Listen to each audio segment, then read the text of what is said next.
हमारा आलम यह है, हम जब तरक्की करते हैं हम कहते हैं अल्लाह की बड़ी रहमत है। हम जब तरक्की करते हैं हम अल्लाह की कहते हैं बड़ी रहमत है, और जब खुदा ना खास्ता जरा सा मामला डाउन हो तो हम कहते हैं या अल्लाह मैं ही मिला हूं, मुझ पर ही क्यों ये मुसीबत।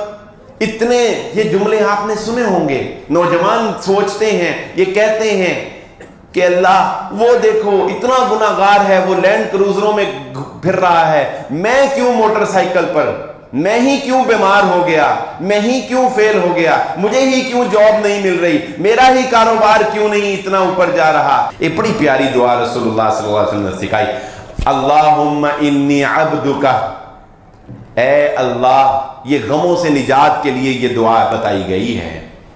अच्छा, इस दुआ की थ्योरी क्या है?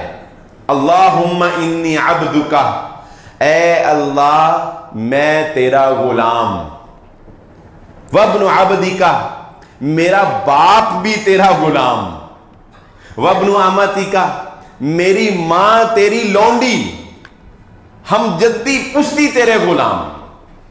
कैसी कैसी खूबसूरत ये गुलामी है। कहा अल्लाह हम तेरे गुलाम, नासियती बियदिक, हम तस्लीम करते हैं कि हमारी पेशानी तेरे हाथ में है, तो जिस तरह चाहे इसको फेर दे। और हम ये एतराफ करते हैं मादिन फिया हुक्मुक अदलिन फिया कज़ाउ, हमारी जात के बारे में तू जो भी फैसला करेगा वो इंसाफ होगा, वो नाइंसाफी नहीं होगी।